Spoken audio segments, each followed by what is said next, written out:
पिछले वीडियो में हमने देखा था विस्थापन धारा मैक्सवेल का समीकरण। ठीक है, मैंने बताया था कि कैसे मैक्सवेल का समीकरण और विस्थापन धारा ये विद्युत चुंबकीय तरंग की खोज में महत्वपूर्ण है। आज के इस वीडियो में हम जानेंगे कि किस प्रकार मैक्सवेल का समीकरण और विस्थापन धारा की सहायता से विद्युत चुंबकीय तरंगों को खोज करने में मदद मिली थी।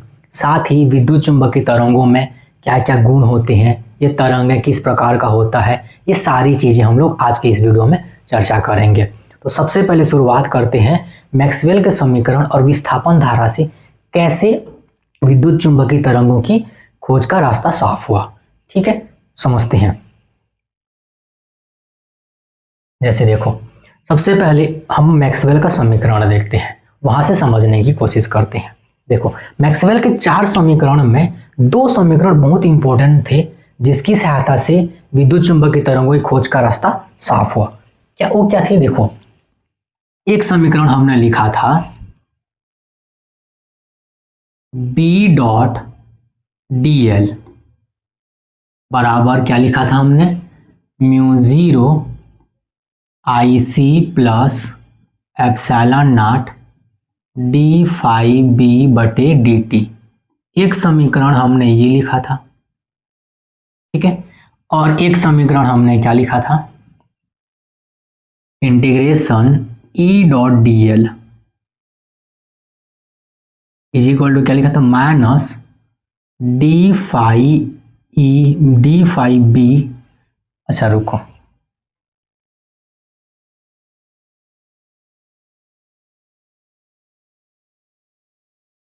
ये था d∅e था ना, सॉरी, बटे dt, और ये फार्मूला क्या था, d∅b/dt। अब इसका क्या मतलब है, ये दोनों कैसे इंपॉर्टेंट रोल प्ले करते हैं। देखो, ये क्या बता रहा है, ये हमको क्या जानकारी दे रहा है, चुंबकीय क्षेत्र की।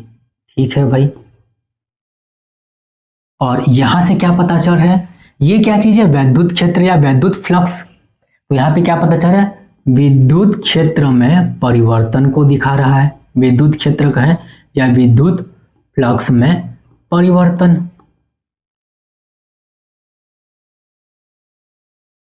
ओके, तो इस समीकरण, ये जो समीकरण है, हमें 2 चीजों के बारे में जानकारी दे रहा है कि कैसे वैद्युत क्षेत्र या वैद्युत फ्लक्स में जब परिवर्तन हो रहा है तो क्या उत्पन्न हो रहा है, चुंबकीय क्षेत्र उत्पन्न हो रहा है।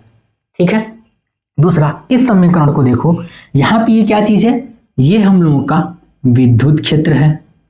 E.dl से हमको क्या पता चल रहा है, वैद्युत क्षेत्र की तीव्रता, और d∅dt ये क्या बता रहा है, चुंबकीय फ्लक्स या चुंबकीय क्षेत्र। भाई, चुंबकीय क्षेत्र भी बोल सकते हैं। तो इस समीकरण से क्या जानकारी प्राप्त हो रही है कि चुंबकीय फ्लक्स में परिवर्तन करने पर क्या उत्पन्न होगा, वैद्युत क्षेत्र उत्पन्न होगा। ये दोनों समीकरण देख करके मैक्सवेल का दिमाग की बत्ती जल गई भाई, कि अगर वैद्युत फ्लक्स में परिवर्तन करते हैं तो क्या उत्पन्न हो रहा है, चुंबकीय क्षेत्र, और चुंबकीय फ्लक्स में परिवर्तन करते हैं तो क्या उत्पन्न हो रहा है, वैद्युत क्षेत्र। यानी दोनों एक दूसरे को प्रोड्यूस कर रहे हैं। तो उसने सोचा, अगर ये दोनों एक दूसरे को उत्पन्न करते हैं तो क्या एक ही जगह पर ये दोनों एक साथ उत्पन्न हो सकते हैं क्या। ठीक है, कैसे हो सकते हैं, उसको उसने थोड़ा सा सोचा। देखो, एक एग्जांपल लेते हैं। हम लोग पढ़े हैं कि कोई भी धारावाही चालक अगर है तो उसके चारों ओर क्या उत्पन्न होता है, चुंबकीय क्षेत्र उत्पन्न होता है। धारावाही चालक, धारा कैसे प्रभावित होती है, किसी आवेशित कण की गति करने से। तो मान लो यहां पर, ठीक है, क्या मान लेते हैं, अगर कोई आवेश है, मान लो, ठीक है, अगर कोई आवेश भी वेग से गति करता है तो हम जानते हैं क्या उत्पन्न करता है, चुंबकीय क्षेत्र उत्पन्न करता है, अपने चारों ओर उत्पन्न करेगा। ठीक है भाई, अगर ये त्वरित गति करेगा, मान लो ये आवेशित चार्ज क्या है, वो त्वरित गति कर रहा है। अभी त्वरित गति का मतलब क्या होगा, उसका वेग बदल रहा है। अगर वेग बदल रहा है तो धारा का मान भी क्या होगा, बदलेगा। तो इसके कारण चुंबकीय क्षेत्र भी क्या होगा, बदलना चाहिए। यानी इसके चारों ओर क्या होगा, एक परिवर्ती चुंबकीय क्षेत्र उत्पन्न होगा, परिवर्ती चुंबकीय क्षेत्र उत्पन्न होगा, अपने चारों एक चुंबकीय क्षेत्र उत्पन्न करेगा। पर मैक्सवेल का ये समीकरण तो कहता है कि जैसे ही चुंबकीय फ्लक्स में या चुंबकीय क्षेत्र में परिवर्तन होगा, उसकी वजह से उसके चारों ओर क्या उत्पन्न हो जाएगा, वैद्युत क्षेत्र उत्पन्न हो जाएगा। यानी इस परिवर्तित चुंबकीय क्षेत्र की वजह से क्या उत्पन्न हुआ, विद्युत क्षेत्र। विद्युत क्षेत्र परिवर्ती विद्युत क्षेत्र, क्योंकि ये बदल रहा है तो ये भी क्या होगा, परिवर्ती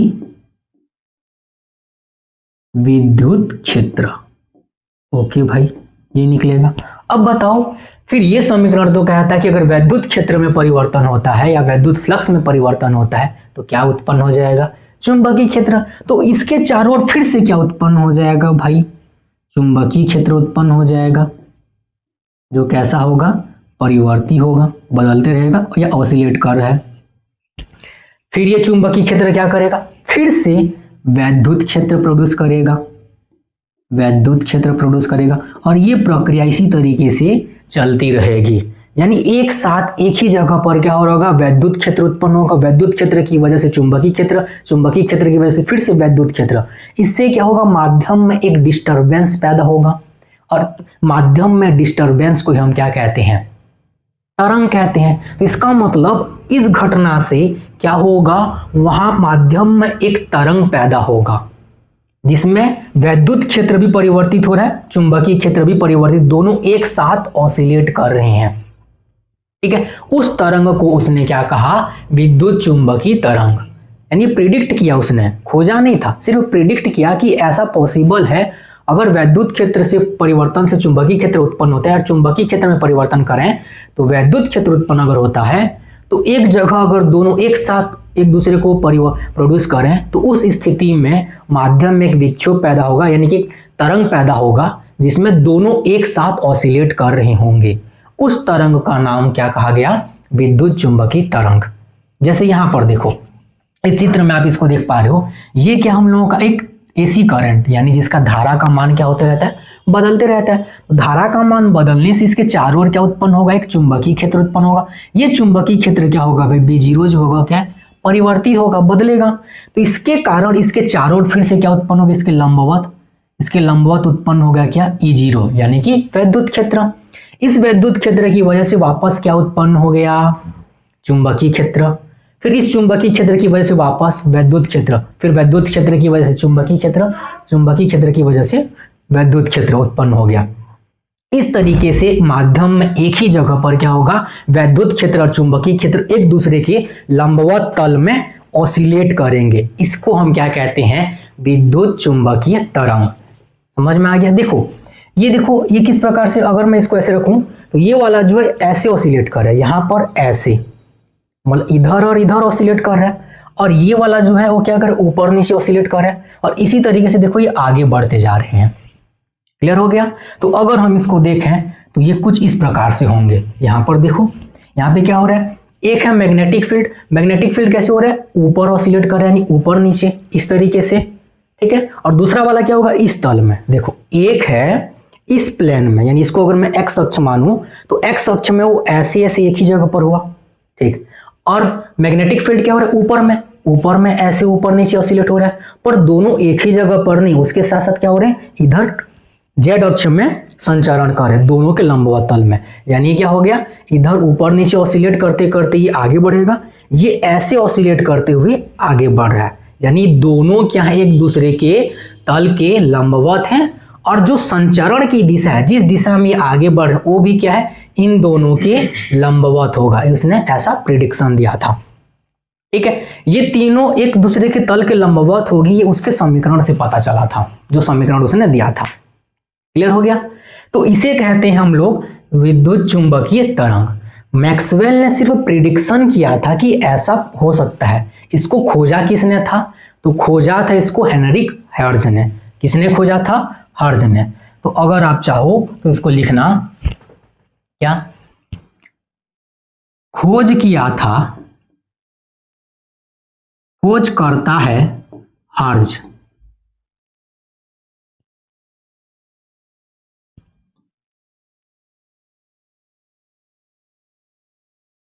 हर्ट्ज, और प्रिडिक्शन, इसका अनुमान लगाया था किसने, मैक्सवेल। मैक्सवेल ने सिर्फ अनुमान लगाया था कि ऐसा पॉसिबल है करके। क्लियर हो गया। ठीक है। तो विद्युत चुंबकीय तरंग है क्या भाई? तो विद्युत चुंबकीय तरंग वह तरंग है जिसमें वैद्युत क्षेत्र और चुंबकीय क्षेत्र एक दूसरे के लंबवत तल में ऑसिलेट कर रहे हैं, दोलन कर रहे हैं, और जो उनका दोलन है वो क्या है? संचरण के दिशा के लंबवत है। इसको अगर हम लोग एक एनिमेशन से देखें तो देखो,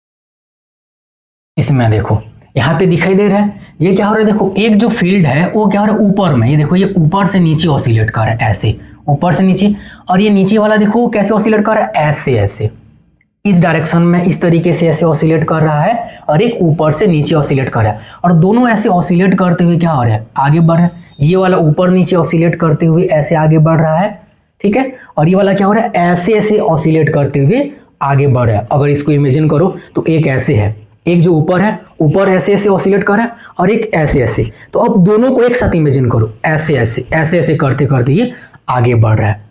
क्लियर है? तो इसको हम क्या कहते हैं? विद्युत चुंबकीय तरंग। क्लियर हो गया? ठीक। अब विद्युत चुंबकीय तरंग तो समझ में आ गया, इसका समीकरण क्या होता है, इसको लिखते कैसे हैं? तो देखो समीकरण कैसे लिखते हैं। समीकरण लिखने का तरीका है, हम लोग जानते हैं एक तरंग है तो तरंग का समीकरण क्या होता है? अगर मैं वैद्युत क्षेत्र को लिखूं तो वैद्युत क्षेत्र को क्या लिखूंगा? E0 sine kz minus omega T. अगर मैं मान लेता हूं कि ये जो वैद्युत क्षेत्र है वो x अक्ष में है तो इसको मैं लिख लूंगा आई कैप। अगर वो x अक्ष में है तो इसको क्या लिख लूंगा? आई कैप। ये क्या, देखो हम तो पढ़े थे भाई, फार्मूला क्या होता है? y is equal to y0 sine omega T, या ऐसे पढ़े हैं, प्लस क्या होता है? फाई। तो इस फाई के जगह पर यही तो है ना। तो के जेड क्या है? के जेड क्या है? इस चीज को समझते हैं। देखो के जेड क्या बता रहे हैं? जहां पर के जो है वो संचरण नियतांक है। क्या है? संचरण नियतांक। मतलब ये बता रहा है कि किस दिशा में संचरित हो रहा है। जेड क्या है? जेड अक्ष में। अगर मान लो ये एक्स अक्ष में है तो ये क्या हो रहा है? जेड अक्ष में संचरित हो रहा है। और के की वैल्यू कितनी होती है? के की वैल्यू होती है 2 पाई बाई लैम्डा। अगर इस पूरे वैल्यू को रखो, देखो 2 pi by lambda into Z. Z मतलब एक अक्ष हो गया, यानी जेड दिशा में कितना है तो उसका वैल्यू क्या होगा? डायमेंशन मीटर, और तरंग दैर्घ्य भी अगर मीटर, तो दोनों कट गए, तो बचा क्या हम लोगों का? 2 पाई। तो एक फेस ही तो मिला ना, एक कोण ही मिला। तो क्या बता रही है? जेड अक्ष में इसका पोजीशन को बता रहा है। क्लियर हो गया? तो ये होता है समीकरण। ये वैद्युत क्षेत्र के लिए हो गया, यानी वैद्युत घटक, और ये हो जाएगा चुंबकीय घटक। अगर चुंबकीय घटक के लिए लिखूं तो मैं क्या लिखूंगा? इसको वेक्टर रूप में लिख लूं, B0 साइन के जेड माइनस ओमेगा टी जे कैप। इसमें भी के जेड क्यों लिखे? क्योंकि देखो चाहे वैद्युत क्षेत्र और चुंबकीय क्षेत्र किसी भी दिशा में ऑसिलेट कर रहे हैं, पर उनका जो संचरण की दिशा एक होगा, तो इस संचरण की दिशा को बता रहा है। और ये उनका क्या हो गया? वैद्युत घटक और चुंबकीय घटक के संचरण के लिए रिप्रेजेंट किया गया, आई कैप और जे कैप। तो देखो आई कैप यानी इधर हो गया, जे कैप इधर हो गया, तो जेड यानी क्या हो गया? इस डायरेक्शन में। तो अब बताओ तीनों परपेंडिकुलर है कि नहीं है? एक्स वाला और वाई एक दूसरे के लंबवत तल हो गए, वैद्युत क्षेत्र चुंबकीय क्षेत्र, और इन दोनों के संचरण का जो दिशा हो क्या होगा? इन दोनों के लंबवत, यानी जेड अक्ष। तो ये आ गया। क्लियर है? ये तो समझ में आ गया कि भाई समीकरण ऐसे लिखेंगे, पर ये कैसे जानेंगे? अभी मैंने कहा कि सिर्फ इलेक्ट्रिक फील्ड जो है वो आई डायरेक्शन में, और मैग्नेटिक फील्ड मतलब क्या बोलते हैं? वाई डायरेक्शन में है। ये एक्स और ये वाई, तब ये जेड में होगा। पर एग्जैक्टली कैसे जाने कि भाई अगर हमको संचरण की दिशा पता है तो हम कैसे बता सकते हैं कि यही वाला एक्स डायरेक्शन में होगा और यही वाला वाई डायरेक्शन में होगा? हम इसको भी तो एक्स डायरेक्शन में लिख सकते हैं, इसको वाई डायरेक्शन में लिख सकते, उल्टा। ठीक है? तो इसका दिशा देखने के लिए क्या तरीका है? तो इसकी दिशा के लिए एक तरीका है, देखो दिशा कैसे पता करें। तो इसके लिए हमेशा याद रखना है कि जो डायरेक्शन होगा, यानी जो मैं संचरण बोलूंगा, संचरण वेक्टर के, ये क्या होता है, E क्रॉस बी होता है। क्या होगा, E क्रॉस बी, इसको हमेशा याद रखना, E cross B, cross E नहीं होता, हमेशा क्या होगा, E क्रॉस बी। हमें ऐसा देखना है जिसमें तीनों के तीनों क्या होना चाहिए, परपेंडिकुलर। तो क्रॉस प्रोडक्ट में हम लोग क्या पढ़े हैं कि इन दोनों का जो प्रोडक्ट मिलेगा, रिजल्टेंट परिणामी मिलेगा, वो क्या होगा, इन दोनों के लंबवत होगा। तो इसको देखने के दो तरीके हैं। या तो आप क्या करो, पहला तरीका हम लोग क्या करें, right hand rule, right hand rule का इस्तेमाल करें। राइट हैंड रूल का मतलब, जैसे मान लो कि ये जो वैद्युत क्षेत्र है वो एक्स अक्ष में है और चुंबकीय क्षेत्र क्या हो गया, वाई अक्ष में है। ठीक है, तो E क्रॉस बी करना है। तो E क्रॉस बी का मतलब क्या हो गया, E है, हाथ को क्या करोगे, राइट हैंड को पहले वेक्टर की ओर रखोगे, तो E वेक्टर की ओर मैंने इसको रखा। उसके बाद मैं क्या करूंगा, दूसरे वेक्टर की तरफ मेरी उंगलियों को घुमाऊंगा। तो मैंने ऐसे पकड़ा, इसको उंगलियों को घुमाया। अब ऐसे घुमाने से बताओ ये वाला अंगूठा किस डायरेक्शन में गया। अगर ये x है, ये वाला y है, तो ये वाला क्या होगा, z होगा। तो इसका मतलब क्या हो गया, जो संचरण है वो किधर होगा, z एक्सिस में होगा भाई, यानी k जो होगा वो z एक्सिस में होगा। क्लियर है। अगर इसी चीज को उल्टा कर दूं, अगर मैं कहूं कि इलेक्ट्रिक फील्ड y अक्ष में है और मैग्नेटिक फील्ड x अक्ष में है, तब कैसे बनेगा, तो फिर से घुमा दो। क्या, इलेक्ट्रिक फील्ड को कैसे रखो, ऐसे y अक्ष में। फिर कहां से घुमाना है मुझे, y अक्ष से किसकी ओर, x अक्ष, क्योंकि b किधर है, x अक्ष में। तो पकड़ो, अब देखो ऐसे घुमाया। जब मैंने ऐसे घुमाया तो मेरा अंगूठा किधर जा रहा है, z, उल्टा, z के अपोजिट डायरेक्शन में। तो इसको क्या बोलूंगा, माइनस z डायरेक्शन में। क्लियर हो गया। तो मिला तो z अक्ष में ही ना, समझ में आ गया। ठीक, तो एक तरीका क्या हो गया, राइट हैंड रूल से। दूसरा तरीका क्या है, दूसरा तरीका देखो,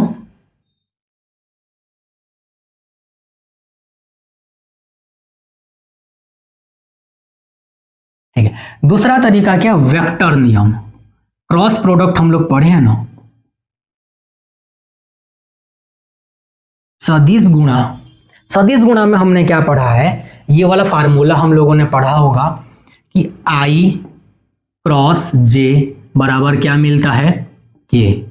ठीक है, J क्रॉस K बराबर क्या मिलता है, I, और K क्रॉस I बराबर क्या मिलता है, J। ऐसे पढ़े ना, यानी इस तरीके से पढ़े होगे। अगर मैं यहाँ I रखूं, यहाँ पे मैं J रखूं और यहाँ मैं K रखूं, तो जब मैं एक सीक्वेंस में जाता हूं तो मुझे क्या मिलता है, पॉजिटिव, और उल्टा जाऊं यानी उसके अपोजिट क्रम में जाऊं तो मुझे क्या मिलता है, नेगेटिव। जैसे I J, यानी I से J क्रम में आता है तो मुझे क्या मिला, प्लस K। J से K में गया, क्रम में आ रहे हैं तो I, K से I में गया तो J। लेकिन इसी चीज को अगर मैं उल्टा कर दूं, अगर मैं J से I में जाऊं तो मुझे क्या मिलेगा, माइनस K। J से I में उल्टा, अगर मैं यहाँ पे K से J में जाऊं तो क्या मिलेगा, माइनस I, और I से मैं K में जाऊं तो क्या मिलेगा, यहाँ पर माइनस J। तो हमको ये देखना है। तो इस रूल के अनुसार क्या देखोगे, हमको ये हाथ का इस्तेमाल करना नहीं पड़ेगा, हमको सिर्फ ये देखना है कि कौन किस एक्सिस में है, कौन किस एक्सिस में है, उसके अनुसार तीसरा एक्सिस। देखो, अगर x इस अक्ष में है, y दूसरे अक्ष में है, मतलब सॉरी, इलेक्ट्रिक फील्ड एक अक्ष में और मैग्नेटिक फील्ड दूसरे अक्ष में है, तो हमको तीसरा अक्ष ऑटोमेटिक हम इससे डायरेक्ट बता लेंगे, प्लस में होगा कि माइनस में होगा। जैसे मैंने कहा इलेक्ट्रिक फील्ड, अगर मैं मान लो यहाँ पे इसको प्रैक्टिस करते हैं, अगर मैं कहूँ इलेक्ट्रिक फील्ड जो है वो z अक्ष में है और मैग्नेटिक फील्ड जो है वो मान लेते हैं y अक्ष में है, तो फिर संचरण किस अक्ष में होगा। अब बताओ भाई, इलेक्ट्रिक फील्ड और ये, तो देखो दोनों से मैं बता रहा हूँ। सबसे पहले देखो z अक्ष में है, तो z अक्ष में इलेक्ट्रिक फील्ड को, तो मैंने इलेक्ट्रिक फील्ड को ऐसे रख दिया, और ये क्या है, मैग्नेटिक फील्ड y अक्ष में, y अक्ष ये वाला हो गया, ये z अक्ष। अब मैं क्या करूंगा, यहां से इसकी ओर घुमाऊंगा, यहां से इसकी ओर घुमा दूं तो मुझे क्या मिला, ये वाला अंगूठा मेरा किधर गया, इधर, तो माइनस x अक्ष की ओर गया ना। तो इसका मतलब क्या हो जाएगा, संचरण किधर होगा, माइनस x। फार्मूले से भी देखो भाई, अगर मैं के को लिखूं तो क्या होगा, जेड क्रॉस वाई, जेड कैफ क्रॉस वाई यानी जेड अक्ष वाला, या बोल सकता हूं इसको के कैफ इंटू क्रॉस क्या हो जाएगा, जे कैफ, तो क्या आएगा माइनस आई कैफ। तो आया। इस तरीके से हम क्या कर सकते हैं, इसका डायरेक्शन के बारे में पता लगा सकते हैं।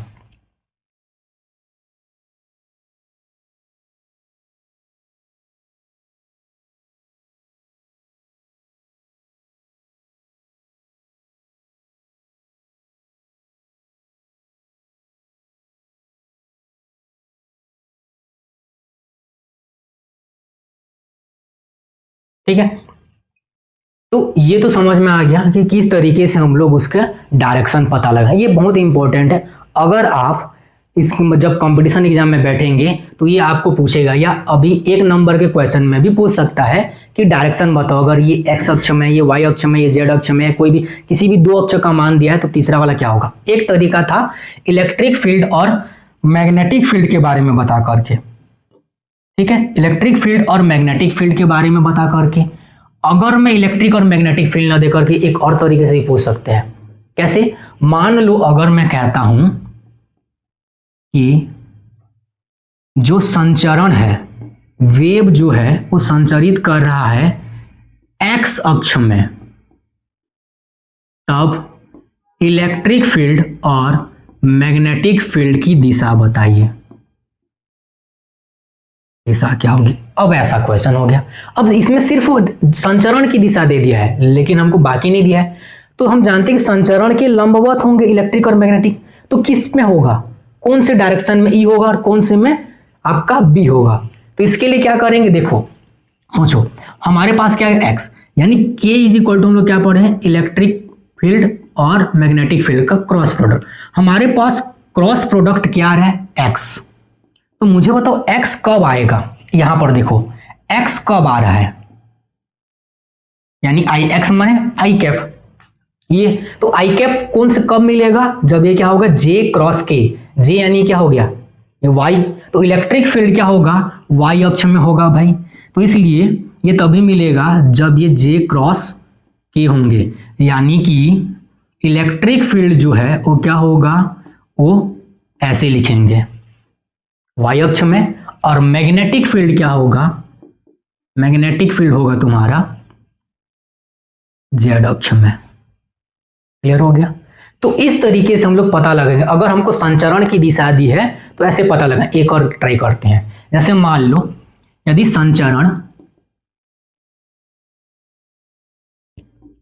संचरण माइनस वाई अक्ष में है, एक्सिस में है, तब इलेक्ट्रिक फील्ड और मैग्नेटिक फील्ड की दिशा क्या होगी। अब देखो तो लिख लो संचरण की दिशा क्या, माइनस वाई।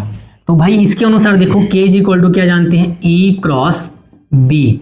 के क्या है वाई अक्ष में, यानी कि माइनस वाई ना, तो माइनस जे कैप। अब बताओ माइनस जे कैप कब मिलेगा, यानी क्रम क्या होगा, नेगेटिव आने का मतलब उल्टा क्रम होगा। तो देखो जे कब मिलेगा, एक्स और जेड में। देखो जेड और एक्स यानी के क्रॉस आई आएगा तो प्लस में आएगा, तो ये क्या हो जाएगा, उल्टा कर दो इसको। तो उल्टा करेंगे तो क्या मिलेगा, देखो आई क्रॉस के, अगर ऐसे करें तो हमको क्या मिल जाएगा, माइनस जे। ट्राई करके देखो, हमने क्या कहा, इलेक्ट्रिक फील्ड यानी क्या हो जाएगा, इलेक्ट्रिक फील्ड हो जाएगा एक्स अक्ष में, और मैग्नेटिक फील्ड हो जाएगा जेड अक्ष में। ट्राई करो, इलेक्ट्रिक फील्ड ये वाला इलेक्ट्रिक फील्ड ऐसे, मैंने ऐसे रखा इलेक्ट्रिक फील्ड को, इलेक्ट्रिक फील्ड इस तरीके से, और उसके बाद क्या करना है, मैग्नेटिक फील्ड कब है, जेड अक्ष में। तो यहां से मैं इसको घुमा रहा हूं, इलेक्ट्रिक फील्ड से मैग्नेटिक फील्ड की ओर इस तरीके से, एक्स अक्ष से जेड अक्ष की ओर घुमा रहा हूं। तो मेरा अंगूठा किधर गया, नीचे देखो, ये एक्स अक्ष हो गया, ये जेड अक्ष हो गया। तो एक्स अक्ष से जेड अक्ष की ओर घुमाया तो ये क्या मिला, नीचे, ऊपर नीचे क्या है, वाई अक्ष। तो नीचे मतलब क्या हो गया, नेगेटिव में वाई। आया कि नहीं आया, आया। तो इस तरीके से हम इसको दोनों प्रकार से चेक कर सकते हैं। अगर डाउट है तो हम राइट हैंड थंब रूल का इस्तेमाल कर सकते हैं पूरा कंफर्म होने के लिए, वरना हम डायरेक्ट जब क्वेश्चन सॉल्व करेंगे अगर डायरेक्शन पूछेगा तो इस तरीके से हल कर सकते हैं। अब बात करते हैं विद्युत चुंबकीय तरंगों के गुण। क्या क्या प्रॉपर्टीज होते हैं, हमने समझ लिया विद्युत चुंबकीय तरंग क्या होता है, ठीक है। अब इसके गुण क्या होते हैं इसके बारे में समझते हैं। तो देखो,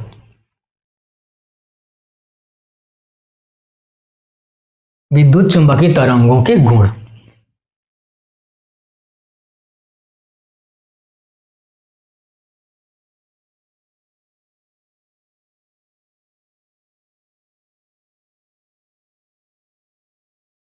तरंग के गुण, क्या क्या गुण होते हैं।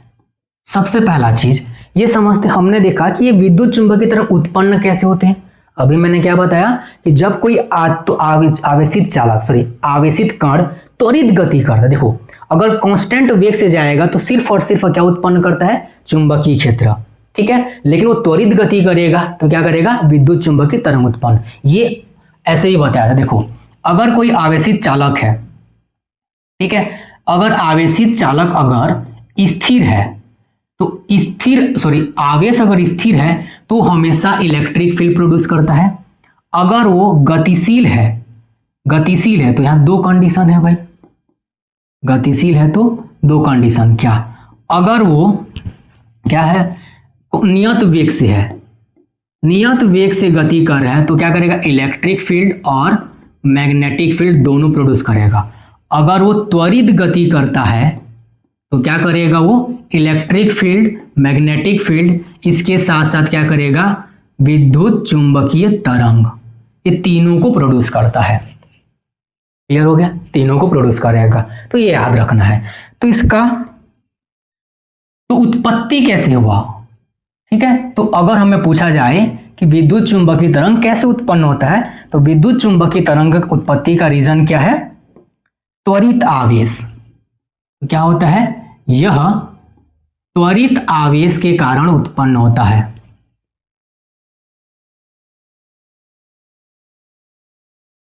आवेश के कारण उत्पन्न होता है।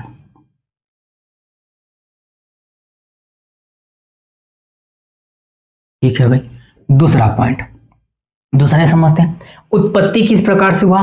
अब ये जब संचरित होगा तो इसके लिए क्या माध्यम की जरूरत होती है, एक तरंग ही है, तो तरंगों के लिए हमें किसी तरंग के लिए माध्यम की जरूरत होती है, किसी के लिए नहीं होती। तो क्या इस तरंग के लिए माध्यम की जरूरत होती है क्या, तो याद रखिएगा इस तरंग के लिए माध्यम की आवश्यकता नहीं होती है। यानी विद्युत चुंबकीय तरंग के संचरण के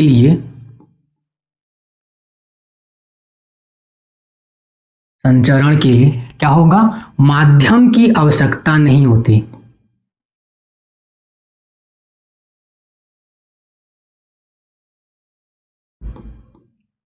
नहीं होती।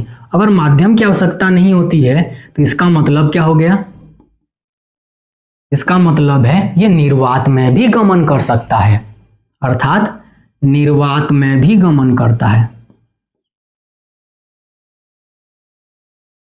निर्वात में गमन करता है। ठीक है, चलो भैया अभी निर्वात में भी गमन कर रहे हैं, किसी माध्यम में भी गमन कर रहे हैं, हर जगह गति कर सकता है। तो इसका वेग क्या होगा, अब ये गति करे तो इसका वेग क्या होगा, इसका फार्मूला क्या होना चाहिए। तो इसका वेग होता है, देखो तो वेग का फार्मूला होता है विद्युत चुंबकीय तरंग जो है वो निर्वात में प्रकाश की चाल से गति करता है। क्या होता है, प्रकाश की चाल से गति करता है। प्रकाश की चाल कितना होता है, 3 × 10⁸ मीटर पर सेकेंड। तो ये निकालते कैसे हैं, ये होता है देखो वैद्युत क्षेत्र और चुंबकीय क्षेत्र के अनुपात, यानी उसका जो शिखर मान था ना, ठीक है, तरंग का शिखर मान, तो इस मान के अनुपात को ही हम क्या कहते हैं, इसका वेग कहते हैं। ये याद रखना, इसका वेग कहते हैं।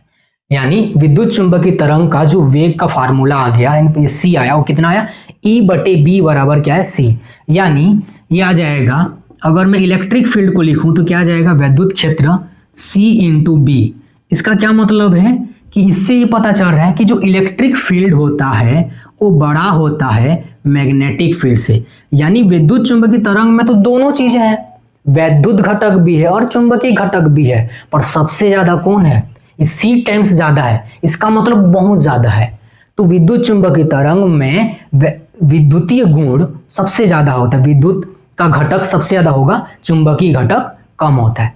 ये बात हुई इसका निर्वात में गति करने का। तो माध्यम में क्या हो जाएगा?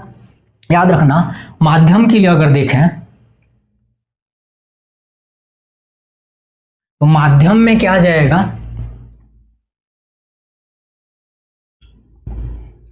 माध्यम में अगर हम लोग इसका गति देखें या वेग, तो माध्यम में वेग को क्या लिखेंगे? v बराबर, ये आ जाएगा इलेक्ट्रिक फील्ड बटे मैग्नेटिक फील्ड। ये v कैसे निकालेंगे? देखो हम लोग पढ़े हैं प्रकाश की चाल के बराबर है। प्रकाश की चाल का निर्वात में वेग कितना था? c, और माध्यम में कितना होता है? c बटे k, उसका अपवर्तनांक। तो देखो c इज इक्वल टू, यहां पर देखो, यहां लिख लेना, ठीक है, जहां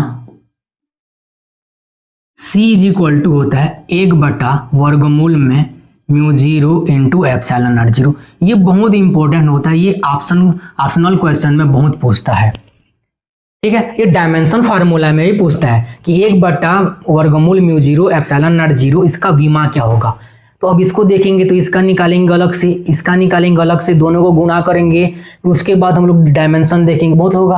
पर अगर हमको फार्मूला पता है तो क्या है? 1/म्यू 0 वर्गमूल म्यू 0 एप्सिलॉन नॉट 0, ये किसको रिप्रेजेंट करता है? प्रकाश की चाल को। इसका मतलब ये किसका विमा है? प्रकाश की चाल, वेग का विमा। तो वेग की विमा क्या होती है? मीटर पर सेकंड। क्लियर है? तो यह निर्वात में प्रकाश की चाल इतना होती है, विद्युत चुंबकीय तरंग की चाल भी इतनी होगी, जिसके किसके बराबर मिलेगा? वर्गमूल म्यू 0, 1/वर्गमूल म्यू 0 एप्सिलॉन नॉट 0। क्लियर हो गया? तो अगर माध्यम में बात करें तो माध्यम में क्या होता है?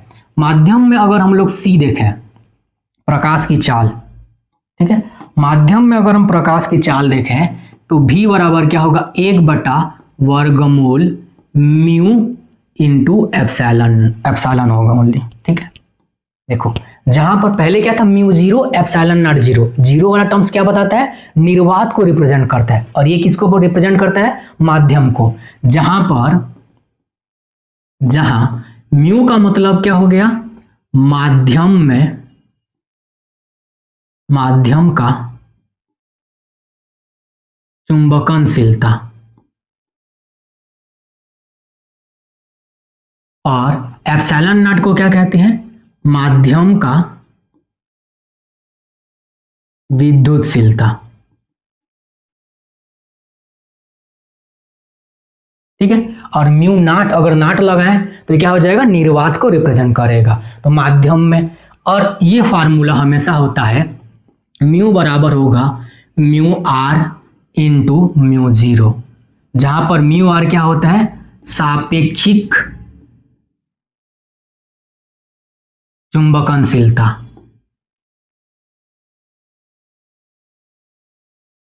उसी प्रकार एप्सिलॉन नॉट क्या हो जाएगा?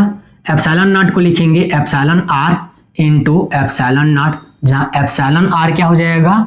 सापेक्षिक, माध्यम का सापेक्षिक या आपेक्षिक विद्युतशीलता।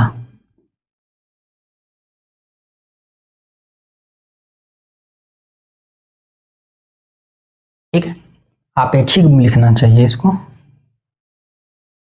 आपेक्षिक लिख लो। समझ में आ गया? तो ये हो गया, इसका मतलब क्या हो गया? देखो ये जो माध्यम है वो क्या हो रहा है? इसमें दोनों का गुणा हो रहा है, तो यानी वैल्यू क्या हो गया? म्यू जो है वो म्यू 0 से बड़ा है, तो नीचे का वैल्यू बड़ा हुआ तो ये वैल्यू क्या हो जाएगा? घटेगा। इसका मतलब माध्यम में, इसलिए माध्यम में विद्युत चुंबकीय तरंग का वेग क्या होता है? कम हो जाता है।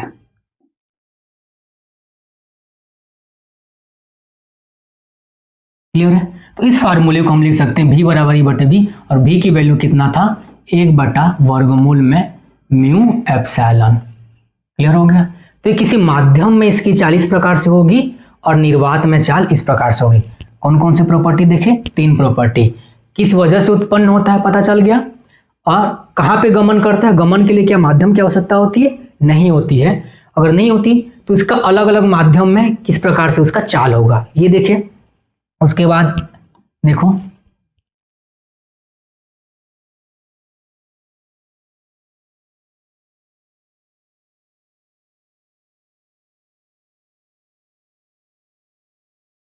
ठीक है, उसके बाद चौथा पॉइंट देखो, देखो ये जो विद्युत चुंबकीय तरंग होता है प्रैक्टिकल में देखा गया कि ना तो विद्युत क्षेत्र से प्रभावित होता है ना ही चुंबकीय क्षेत्र से प्रभावित होता है। अब ऐसा होता तो इसका मतलब क्या है? देखो विद्युत क्षेत्र से कोई चीज क्यों प्रभावित होगा? अगर उसमें विद्युतीय गुण होगा, मतलब उसमें आवेश होगा तभी प्रभावित होगा। हम जानते हैं किसी विद्युत क्षेत्र में अगर आवेशित कण को रखते हैं तो उस पर बल लगता है, बल की वजह से वो डिफ्लेक्ट होगा। पर जो विद्युत चुंबकीय तरंग है वो ना तो विद्युत क्षेत्र से प्रभावित हुआ ना ही क्या हो गया चुंबकीय क्षेत्र से प्रभावित हुआ।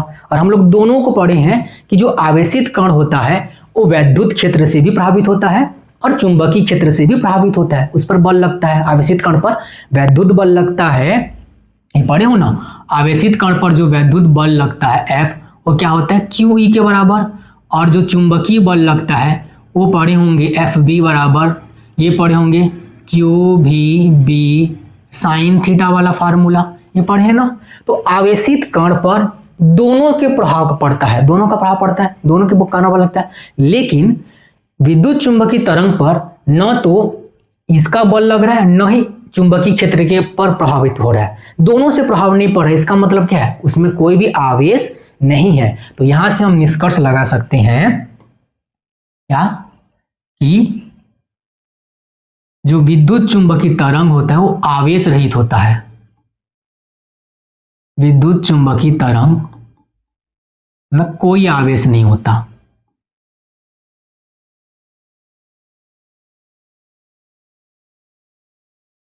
कोई आवेश नहीं होता।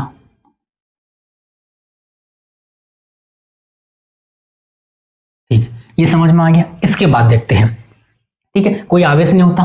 पांचवा देखो, अगर हम इसकी ऊर्जा की बात करें तो इसमें ऊर्जा कितनी होती है?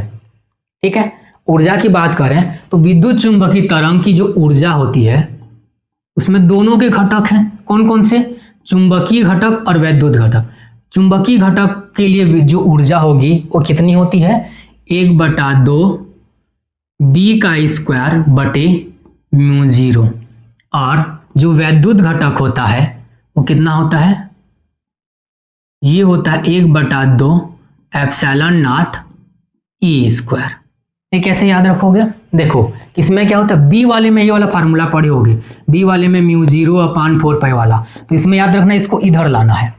जो फार्मूला होता है उसको उल्टा रखना तो ये याद हो जाएगा। ई वाले में आपने पढ़ा होगा क्या होता है 1/4π एप्सिलॉन नॉट, तो इसको इधर लोगे तो इसके साथ गुणा हो जाएगा। ऐसे करके इसको याद रख सकते हो। ठीक है, तो दोनों घटक की ऊर्जा इस प्रकार से होती है और साथ ही ये दोनों की ऊर्जा क्या होती है? समान होती है। तो यहां पे क्या लिखेंगे? चुंबकीय क्षेत्र की ऊर्जा, चुंबकीय घटक की ऊर्जा और विद्युत घटक की ऊर्जा, दोनों की ऊर्जा क्या होती है? बराबर होती है। ठीक है, दोनों की ऊर्जा क्या होती है? बराबर होती है।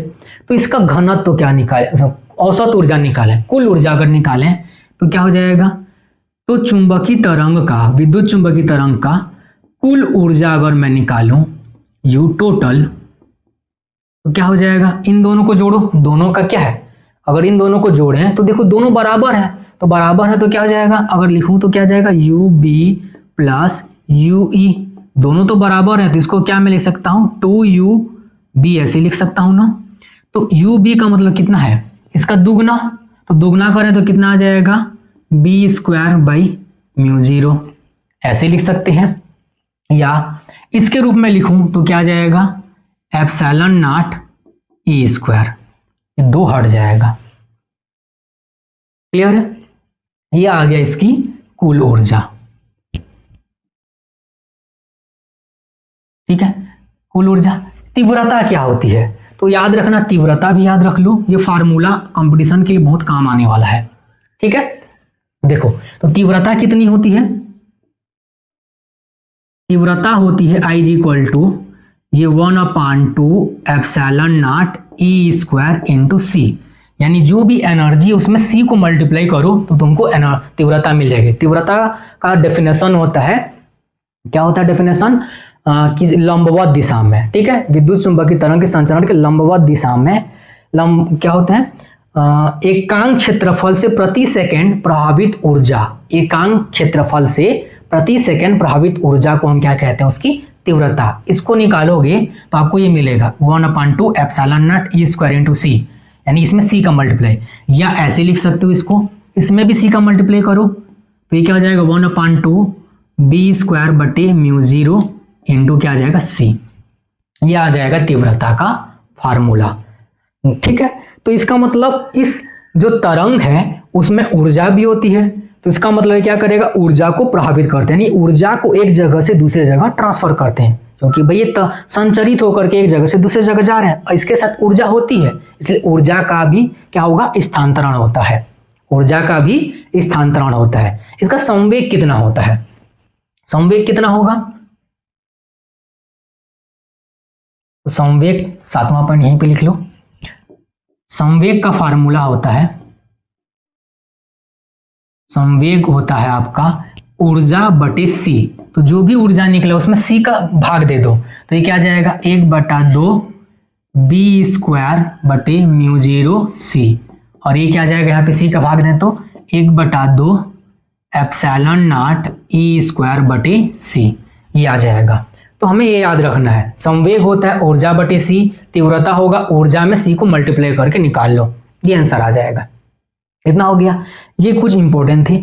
इसके बाद जो पढ़ेंगे वो और भी इंपॉर्टेंट है, देखो कौन कौन से, इनका नेचर, अभी तो हमने इतना सी बाकी चीजें देखा, पर सबसे इंपॉर्टेंट क्या है, इसका नेचर क्या होता है, क्योंकि हम लोग जानते हैं तरंग जो होते हैं बहुत सारे प्रकार के होते हैं, अनुप्रस्थ होता है, अनुदैर्ध्य होता है, यांत्रिक होता है, यानी मैकेनिकल वाला होता है, अलग अलग प्रकार के होते हैं।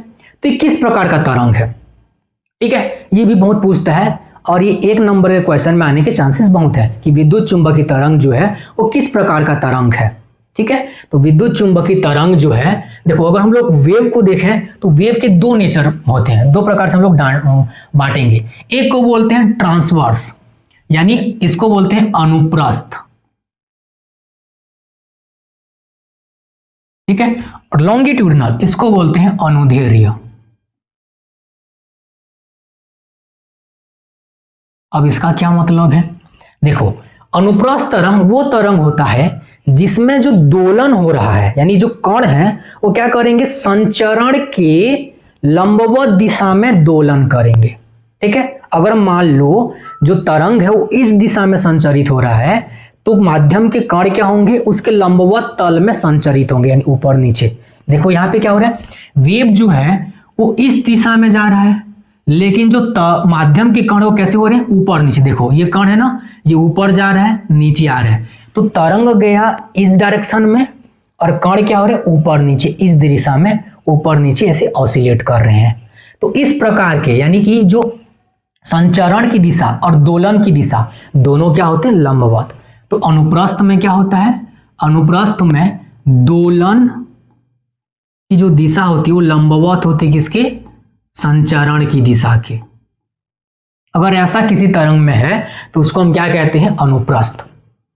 अनुदैर्ध्य किसको बोलते हैं, ऐसे तरंग जिसमें माध्यम के कण जो हैं वो संचरण की दिशा में ही ऑसिलेट होते हैं। जैसे देखो यहाँ पर क्या हो रहा है, देखो तरंग यहाँ भी देखो इस डायरेक्शन में जा रहे हैं, और माध्यम के कण देखो, माध्यम के कण यहाँ पे है ना, तो ये कण ऊपर नीचे नहीं हो रहे हैं, बल्कि क्या हो रहे हैं, ऐसे ऐसे ऑसिलेट कर रहे हैं।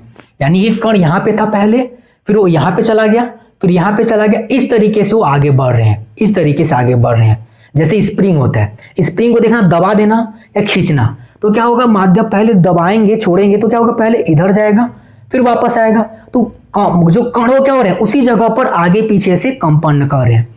तो अनुदैर्ध्य में क्या होता है, कंपन, यानी जो संपीड़न और विरलन होते हैं, यानी जब माध्यम के कण एक जगह जाते हैं तो संपीड़न, और जब दूर हो जाते हैं उसको क्या बोलते हैं, विरलन। ये हम लोग वेव वाले चैप्टर में पढ़ेंगे, पर इसका टाइप्स में समझ में आ गया। अनुप्रस्थ माने क्या होगा, माध्यम के कण संचरण के लंबवत दिशा में ऑसिलेट करेंगे, और अनुदैर्ध्य में क्या होगा, माध्यम के कण संचरण की ही दिशा में आगे पीछे से ऑसिलेट करेंगे, तो उसको क्या कहेंगे, अनुदैर्ध्य। अब बताओ ये जो तरंग है विद्युत चुंबकीय तरंग, वो कैसे, कौन सा तरंग होगा, क्या वो उसी की दिशा में ऑसिलेट कर रहा था या ऊपर नीचे ऑसिलेट कर रहा था। इस डायग्राम को देखो, यहां पर देखें तो क्या हो रहा है, संचरण इस डायरेक्शन में है और ऑसिलेशन क्या हो रहा है, इलेक्ट्रिक फील्ड की वजह से माध्यम के कण कैसे हो रहे हैं, ऊपर नीचे ऑसिलेट कर रहे हैं, और इसकी वजह से क्या हो रहा है, ऐसे ऐसे ऑसिलेट कर रहे हैं, और एक की वजह से ऐसे ऐसे, तो दोनों ही तो लंबवत है ना, तो लंबवत दोलन कर रहे हैं, इसलिए इसको क्या बोलेंगे, अनुप्रस्थ। ठीक है, तो याद रखना इसका जो नेचर होता है, तो विद्युत चुंबकीय तरंग की प्रकृति क्या होती है, अनुप्रस्थ होती है।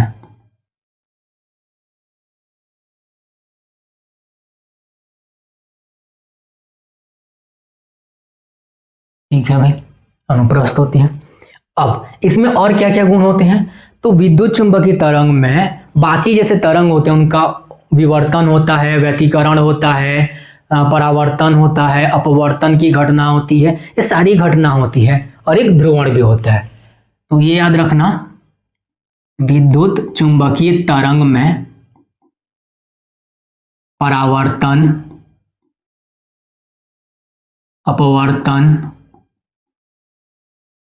अपवर्तन, विवर्तन, व्यतिकरण, और सबसे इंपॉर्टेंट जो इस अनुप्रस्थ तरंग या विद्युत चुंबकीय तरंग की पहचान है वो क्या है, ध्रुवण, वह ध्रुवण होता है। अनुप्रस्थ तरंग की पहचान अगर पूछे, अनुप्रस्थ और अनुदैर्ध्य तरंग में कोई कैसे पता लगाओगे कौन सा तरंग है, तो सबसे अच्छा तरीका है क्या, ध्रुवण। जो ध्रुवित होता है वो अनुप्रस्थ होगा, जो ध्रुवित नहीं होता है वो क्या होगा, अनुदैर्ध्य। यानी जो ध्रुवण की घटना होती है केवल और केवल किसमें होती है, अनुप्रस्थ। तो विद्युत चुंबकीय तरंग में क्या होता है, अनुप्रस्थ, इसलिए उसमें ध्रुवण होता है। तो ये इंपॉर्टेंट आपका क्या है, अगर एक नंबर में पूछा जाए अंतर, तो इसको पूछने के चांसेस ज्यादा होंगे, घुमा फिरा करके पूछ सकता है, विद्युत चुंबकीय तरंग में कौन सा गुण होता है, ये वाला, बाकी में नहीं होगा। तो ध्रुवण है क्या चीज, ध्रुवण क्या है, देखो मान लो कोई लाइट, अगर हम किसी एक लाइट को देख रहे हैं जो कि क्या है, तरंग है, वो तरंग क्या होगा, सब दिशा में संचरित हो रहा है। भाई प्रकाश के एक विद्युत चुंबकीय तरंग है, वो तरंग क्या हो रहा है, हर दिशा में तो संचरित हो रहा है, हर दिशा में। जैसे मान लो लाइट, अगर यहाँ पे लाइट जलाए हैं, अगर वो इधर भी जा रहे हैं, इधर भी जा रहे हैं, इधर भी, सब दिशा में। अगर इधर जा रहे हैं तो कैसे ऑसिलेट कर रहे होंगे, इसके ऊपर नीचे ऐसे ऑसिलेट करके जा रहा होगा। इधर जा रहा होगा तो कैसा होगा, ऊपर और ऐसे। इस डायरेक्शन में क्या होगा, ऊपर और ऐसे ऑसिलेट। तो हर डायरेक्शन में क्या हो रहा है, देखो ऑसिलेट करते हुए जा रहा है। ठीक है, जब इसको किसी एक पोलराइजर फिल्टर से लगा दिए, ठीक है, तो वो क्या कर रहा है, ये जो प्रकाश जो सभी दिशाओं में जा रहा था, फैलते हुए जा रहा था, वो रिस्ट्रिक्ट हो गया और केवल एक ही दिशा में बाहर निकला। देखो इसमें इसके सभी घटक हैं, सभी दिशाओं में गति कर रहे हैं, जा रहे हैं, पर जब इसमें से गुजारे तो इसका केवल ये वाला कंपोनेंट ही क्या हो गया, बाहर निकल पाया, जो इसके क्या होता है, पैरेलल होता है। सोचो जैसे कि कोई प्लेट लगा है, मान लो ऐसे प्लेट, और कोई आदमी ऐसे आना चाहे तो उस प्लेट में क्या हो जाएगा, फंस जाएगा। लेकिन अगर वो ऐसे आना चाहे तो इस प्लेट के बीचों बीच क्या हो जाएगा, घुस जाएगा। तो यही चीज यहां भी होता है, समझ में आ गया। तो इस घटना को कहते हैं पोलराइजेशन। क्या कहते हैं, पोलराइजेशन, यानी कि ध्रुवण। तो विद्युत चुंबकीय तरंगों में ध्रुवण होता है, यानी जो अनुप्रस्थ तरंग होते हैं उनमें ध्रुवण होता है, अनुदैर्ध्य तरंग में ध्रुवण नहीं होता है। ठीक है, आज के लिए बस इतना ही। उम्मीद है ये वीडियो आपको पसंद आया होगा। Thank you. Thank you for watching this video. If you enjoyed it, please hit the